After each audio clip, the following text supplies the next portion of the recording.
Capítulo 27. El valor de la Santa Misa. Apremiante exhortación de oír diariamente la Santa Misa. Si habéis leído con atención este libro, y si lo habéis meditado un poco, habréis sentir que ha nacido en vuestro corazón un gran fervor por la misa, y no necesitáis de otras exhortaciones para oírla diariamente. Sin embargo, añadiré algunas reflexiones para fortificar vuestro celo. Digamos primeramente que ninguna hora del día es tan preciosa como aquella durante la cual asistís a los santos misterios. Las demás horas, comparadas con esa, no son más que un vil metal al lado del oro más puro, pues los bienes temporales son infinitamente de menos valor que los bienes espirituales. Tal vez diréis, el trabajo para mí es más necesario que oír misa, puesto que él mantengo a mi familia. No, querido lector, oír misa te es más importante que el trabajo, porque sin ella no podrás ser realmente dichoso. Lejos de mí, la idea de desviarte del trabajo, sostengo únicamente que todos los días puedes bien tomar una media hora para darle al Señor. De este modo, tu trabajo, fecundizado con la bendición del cielo, prosperará.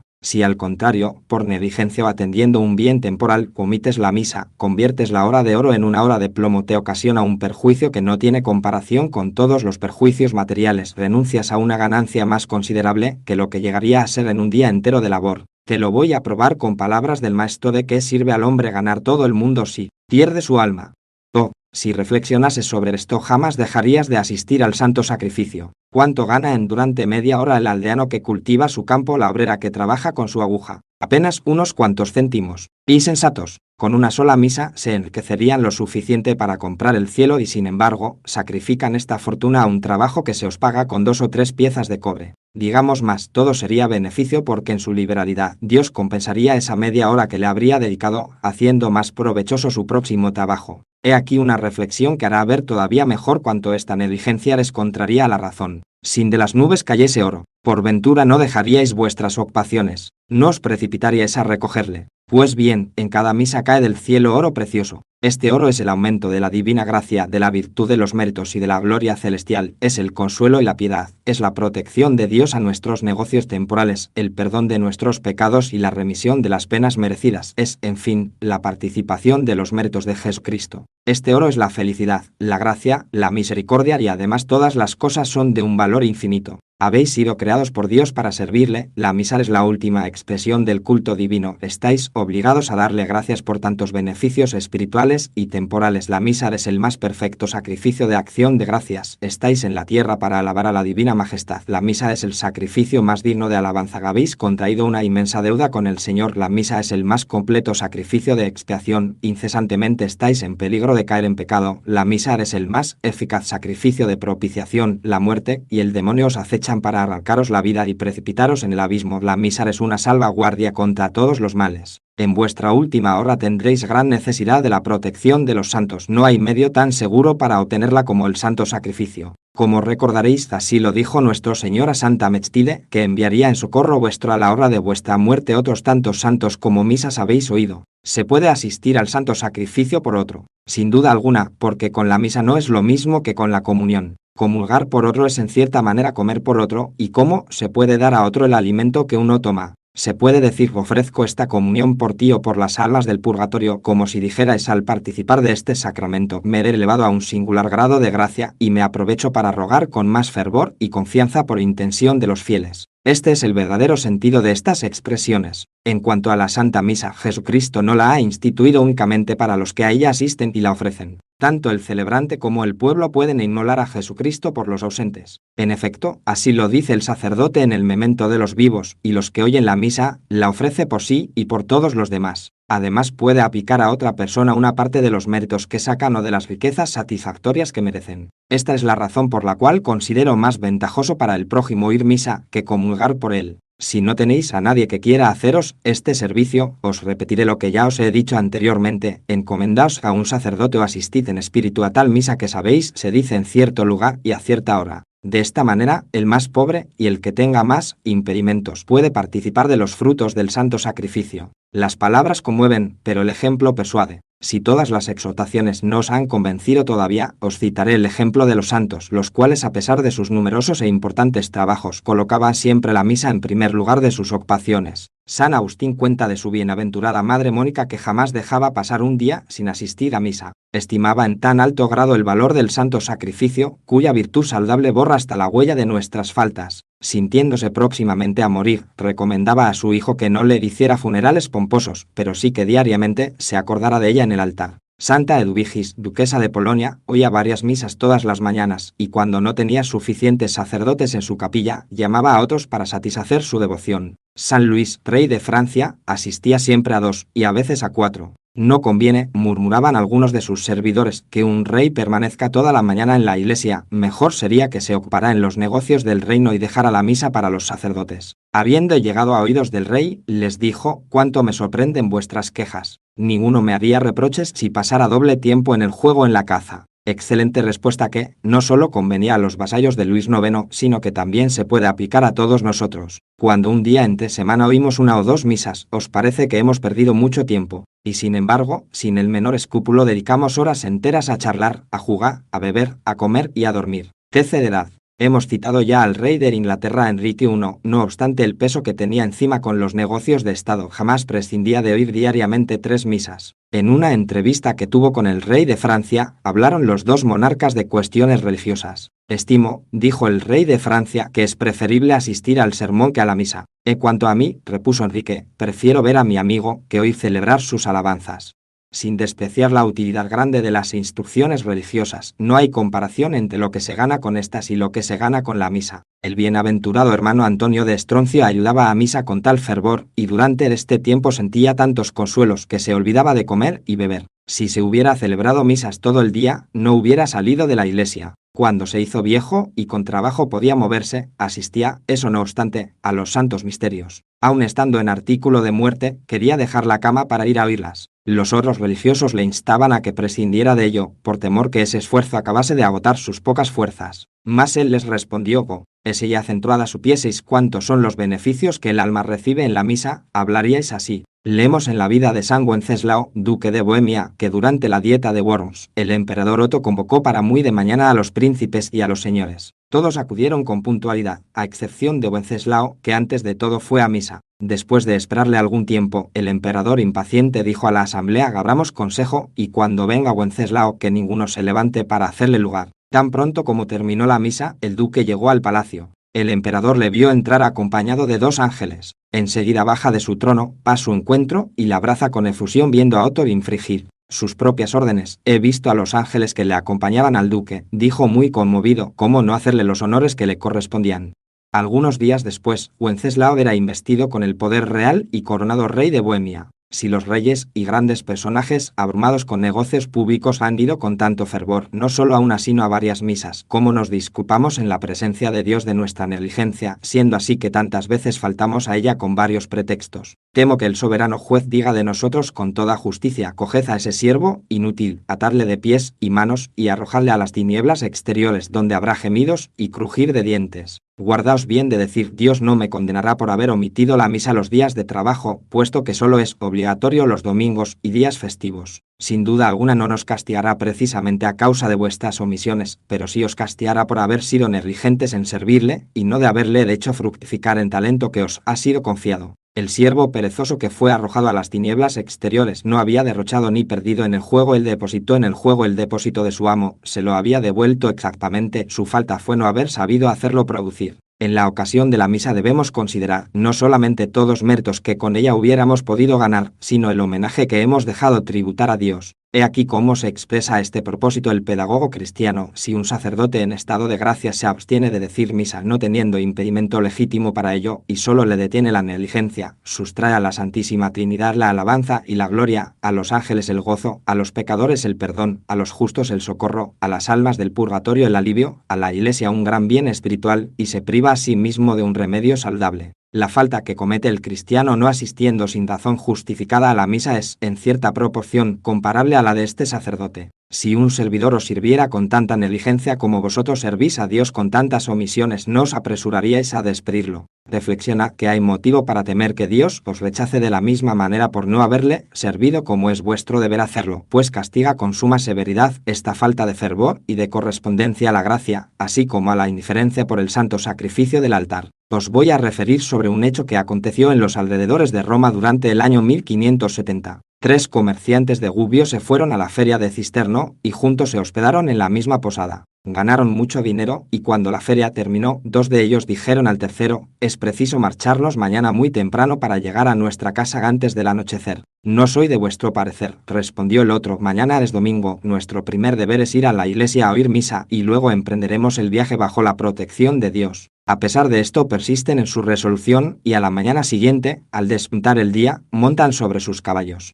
«Vais, pues, a faltar a misa un domingo», exclama su compañero. «Otro día la oiremos, si por un motivo de tanta importancia no la oímos hoy». Sin hacer caso a las instancias del tercero, se ponen en camino y éste se dirige a la iglesia para asistir a la Santa Misa. La justicia divina les esperaba a las 2 millas de Cisterno. Al atravesar un puente de madera de un río desbordado, repentinamente se hundió el puente bajo sus pies. Los caballos se salvaron a nado, mas los jinetes con su dinero se fueron a fondo y perecieron en las aguas. 1 hora después llegó el tercer comerciante, y los ribereños le contaron el terrible accidente, mostrándole en el lugar del siniestro los cadáveres que acababan de extraer. Muy asustado reconoció en esto la severa justicia de Dios y dio gracias al cielo por haberle librado de una muerte tan espantosa. Ojalá que este castigo os haya convencido de que jamás por una miserable ganancia temporal debéis faltar a misa en los días de precepto, como lo hacen muchos comerciantes sin preocuparse en lo más mínimo del pecado mortal que cometen. Los que también deben temblar son los que hacen sus compras preferidas los domingos y días festivos. ¿Cuántas veces se ven a grupos enteros de campesinos ir al mercado de la ciudad en lugar de asistir a misa, y cuán a menudo esas compras hacen que falten a una parte esencial del santo sacrificio, de suerte que por bagatelas se arriesgan a merecer el fuego del infierno? A los padres que impiden a sus hijos asistir al santo sacrificio vamos a relatarles lo acaecido con Santa Genoveva, quien su madre Geroncia quería obligar a quedarse en casa y a que sin suficiente razón faltara a misa un día festivo. La joven santa le dijo con una energía superior a su edad: «Querida madre, en conciencia no puedo faltar hoy a misa. Prefiero disgustaros antes que desobedecer a Dios». Geroncia se encolerizó hasta el punto que abofeteó a su hija, reprochándole su resistencia. A esa falta siguió el castigo, pues al momento quedó ciega la madre desnaturalizada y no se curó hasta 2 años más tarde, debido a las oraciones de Genoveva. Los padres y las madres de familia tienen obligación no solo de mandar a misa a sus hijos y a sus criados, sino también de vigilar su manera de portarse en la iglesia y exhortarles a tener sumo amor y respeto al Santísimo Sacramento. El apóstol San Pablo lo dice claramente: «Si alguno no tiene cuidado de los suyos, sobre todo de los que habitan con él, reniegan de su fe, pues es peor que un infiel». San Juan Crisóstomo comenta esas palabras de la siguiente manera: en palabra cuidado, no se refiere San Pablo solamente a la conservación del cuerpo, sino también a la del alma. En efecto, si un padre de familia que descuida el dar a sus hijos y a las gentes de su casa el alimento y el vestido, es a los ojos de Dios peor que un infiel, cuanto más severamente será juzgado el que no tiene cuidado de procurarles los medios de su salvación. Según Monseñor Spregui, obispo de Gubbio, siendo la misa cotidiana una de las obras más eficaces para asegurar la salvación eterna, todos los jefes de familia deberían imponer a sus subordinados la obligación de asistir a ella tanto como sea posible. El hombre que impide a su hijo o su servidor asistir a misa, parece decirle: no es a Dios, sino a mí a quien debes servir. En verdad, esos cristianos son peores que los paganos, y a la hora de la muerte sabrán la enormidad de su pecado. Capítulo 28. Exhortación a la piedad durante la Santa Misa. Cuán triste es ver la actitud y poca devoción que muchos de los católicos guardan durante la celebración de la Santa Misa. La mayor parte se ocupan más bien en lo que pasa a su alrededor, viendo a los que entran y salen y orando con los labios, pero casi sin darse cuenta de lo que están diciendo y, por consiguiente, sin que en ello tome ninguna parte el corazón. Están como distraídos, se sientan casi inmediatamente después de la consagración y, ocupada su mente con cosas terrestres, dan una evidente prueba de que no tiene idea de la obra sublime que se lleva a cabo sobre el altar. Al ver este modo de conducirse en presencia de un Dios tan infinitamente santo, podría uno preguntarse si la fe en esas almas se ha extinguido por completo y si merecen todavía el nombre de cristianos. Oh, Cómo siento entristecerme el corazón a la vista de un espectáculo semejante, y por cuyo motivo me veo en la necesidad de exponer los medios más a propósito para sacar a las almas de esa indiferencia. La Iglesia nos enseña por medio de las siguientes palabras el respeto que debemos tener siempre a la Santa Misa. Reconocer, dice, que los cristianos no pueden llevar a cabo la obra más santa y más divina que este admirable misterio, es también reconocer que nunca sería demasiado grande el cuidado y la diligencia que ella pudiéramos poner, además de una pureza de corazón y una piedad edificante. No se os pide para esto una devoción que vuestras facultades y circunstancias no os pudieran proporcionar. Tened solamente la firme voluntad de asistir atenta y devotamente. La piedad es un fervor espiritual y no una dulzura sensible. Consiste en servir a Dios, en serle fiel y constante, aunque Él no os comunique ninguna dulzura interior. Es deciros que ni vuestras distracciones involuntarias, ni aun vuestra frialdad en vuestras oraciones os deben desalentar. Acordaos únicamente de vuestra indignidad, haced lo que os sea posible para salir de vuestra indiferencia y continuad oyendo atentamente la misa, poned la voluntad de vuestra parte y Dios os bendecirá y ayudará a salir de vuestra apatía. De lo contrario, si no hacéis ningún esfuerzo para conseguirlo, os privaréis de un gran mérito. Lo que Dios reprocha a las almas no es precisamente su falta de fervor, sino su negligencia voluntaria para llegar a la piedad. ¿Y cuántos cristianos merecen este reproche? ¿Cuántos por una frialdad inexcusable se privan de todo gozo espiritual y de las abundantes gracias que Dios concede a los que tienen voluntad de servirle, como lo demuestra el hecho siguiente? Un día Santa Gertrudis, estando en coro, se esforzaba por unir alguna intención particular a cada palabra de su canto, pero esa vez, y a consecuencia de la debilidad humana, no podía conseguirlo a pesar de todos sus esfuerzos. Se dijo a sí misma, ¿qué tanto puedo sacar de este ejercicio, yo que estoy sujeta a cambios tan notables? Prefiero dejarlo, y de esto diciendo, se dispuso ya a salir muy entristecida, pero el Señor, no pudiendo ver a su sierva en aflicción, le presentó su corazón en forma de lámpara encendida, y le dijo, he aquí que yo presento a los ojos de tu alma mi corazón caritativo, que es órgano de la Santísima Trinidad, con el fin de que le pidas con confianza, que haga por ti lo que tú con tus propias fuerzas no puedes conseguir. De esa manera, ya nada encontraré que sea perfecto, porque, así como un servidor está siempre dispuesto a hacer la voluntad de su amo, así también mi corazón estará siempre dispuesto a reparar los defectos de tu negligencia. Oh, cuánto debe alentarnos este consolador ejemplo. Estáis distraídos en la misa y no sentís ninguna devoción. Decid a Jesús, sufro cruelmente por ser tan distraídos, y suplico a vuestro divino corazón se digne suplir a mi negligencia. Esta piadosa súplica no os impedirá recurrir a otros medios. He aquí algunos que solo dependen de vosotros. Antes de ir a misa reflexionad bien lo que vais a hacer. No entréis en el templo para orar como los fariseos o los publicanos. Entrad con la intención del texto de David, que dice, yo sacrificaré, Señor, de buena voluntad. Soy vuestro servidor, oh Señor, y por eso os ofreceré un sacrificio de alabanza e invocaré vuestro santo nombre. Vais, en efecto, a ofrecerle un sacrificio cuyo valor es infinito. Escuchad al Padre Gobat. Oír misa no es propiamente hablando una oración, es un acto de adoración, es la ofrenda de un sacrificio divino que los asistentes, si están convenientemente dispuestos, hacen con el sacerdote. El mismo autor explica enseguida lo que es un sacrificio. Sacrificar, dice, es llevar a cabo la acción más excelente, es ejercer todas las virtudes. Al sacrificar, reconocemos los derechos soberanos que tiene Dios para ser infinitamente glorificado y alabado. Al sacrificar, confesamos nuestra dependencia absoluta como criaturas. Por lo tanto, el sacrificio es entre todos los actos religiosos el más agradable al Altísimo y el más útil al hombre. Desde el momento en el que el sacerdote llegue al altar, haced la firme intención de oír atenta y devotamente la misa. Si tenéis predilección por algunas oraciones, hacedlas hasta la consagración. A partir de ese momento supremo, dedicáis exclusivamente a adorar a nuestro Señor y a ofrecerle con el celebrante. Si acaso fueseis capaces de decir que tenéis escrúpulo en renunciar a vuestras oraciones cotidianas por las de la misa, os diría simplemente que vuestras oraciones comparadas con el santo sacrificio no son siquiera comparables con lo que es el cobre respecto al oro. Además, nada os impide el escoger otra hora del día para hacerlas, y, aunque os tuvieseis que privar de ellas, esta omisión no sería tan perjudicial como faltar a la primera. En el yo pecador, daos 3 golpes de pecho en señal de penitencia, y despertad en vosotros un sincero arrepentimiento de vuestras faltas. Para lograrlo traed a vuestra memoria los padecimientos de nuestro Señor Jesucristo consternado en el jardín de los olivos, llorando por vuestras faltas. Continuad siguiendo los actos y oraciones del sacerdote, pero sobre todo reconcentrada vuestra atención en la población del pan y del vino, haciendo vuestra ofrenda con fervor y humildad. Ofreceos vosotros mismos al Padre Celestial con vuestras intenciones. Al Sancto, protestamos humildemente para adorar a la Santísima Trinidad en unión de los serafines que cantan en el cielo esta sublime alabanza. Después del Santo viene el canon. Mas el momento de la consagración se acerca y es preciso dejar toda oración. Vuestro espíritu debe ocuparse únicamente en que la presencia real de Jesucristo va a aparecer, aunque de invisible modo, sobre el altar, y vosotros lo debéis desear ardientemente. En ese momento, dice el apóstol Santiago en su liturgia, todo hombre debe guardar silencio, temblar de arrobamiento y olvidar las cosas terrestres, porque el Rey de los Reyes, el Señor de los Señores va a inmolarse y a darse como alimento a los hombres. Delante de él vienen los coros de los ángeles entonando cánticos de una gran alegría.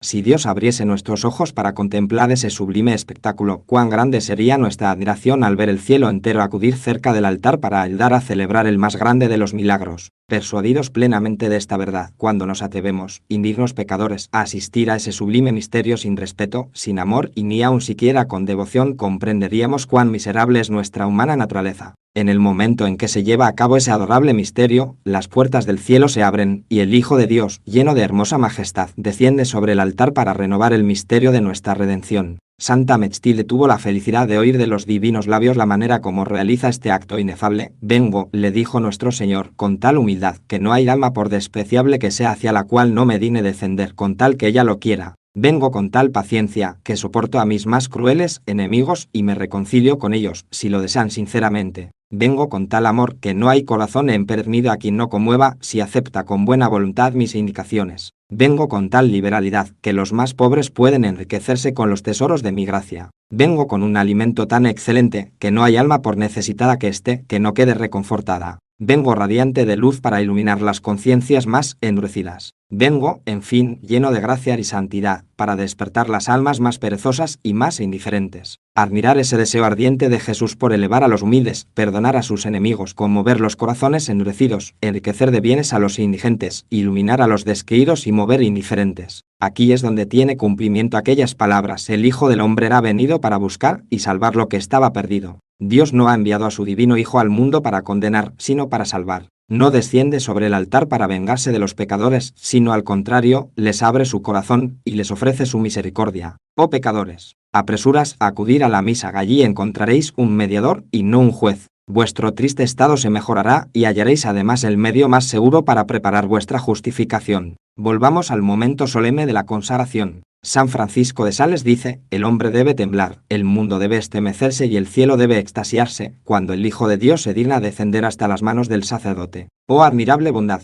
El Verbo, el Señor de todas las criaturas, se humilla por la salvación de los hombres, hasta el punto de ocuparse bajo la figura del pan, pero nosotros, porque no comprobamos con nuestros sentidos su presencia real, no pensamos en él, mientras que los ángeles que le contemplan tiemblan ante su presencia, según el texto del prefacio, y los demonios huyen despavoridos. De esta manera se lo ha revelado el mismo Jesucristo a Santa Brígida, así como con esta sola palabra: soy yo. Mis enemigos cayeron confundidos, así también a las palabras de la consagración: este es mi cuerpo, los demonios huyen. A ejemplo de los ángeles y de los santos, dediquémonos a glorificar al Señor sobre el altar y a participar de su adorable sacrificio. En el momento solemne de la elevación, dejad toda oración, llevad vuestros ojos al altar, contemplad un instante la sagrada hostia, deseando recibir en vuestro corazón un rayo de luz de su divina gracia, y postraos enseguida, excitando vuestro espíritu a la más perfecta adoración, sin olvidar un momento que estáis real y verdaderamente ante la presencia de Jesús, cuyos méritos ofrecéis a Dios, su Padre. Permaneced en esta sublime contemplación y dejad expresar a vuestra alma los sentimientos que os dicte vuestra fe y vuestra caridad durante todo el tiempo que quede Jesucristo presente sobre el altar, es decir, hasta después de la comunión. Desgraciadamente la mayor parte de los católicos no se sujetan a ninguna de estas prácticas. Continúan recitando sus oraciones ordinarias, dejándose llevar por la devoción rutinaria como si nuestro Señor no estuviese allí presente. Un pequeño ejemplo hará resaltar más la inconveniencia de su conducta.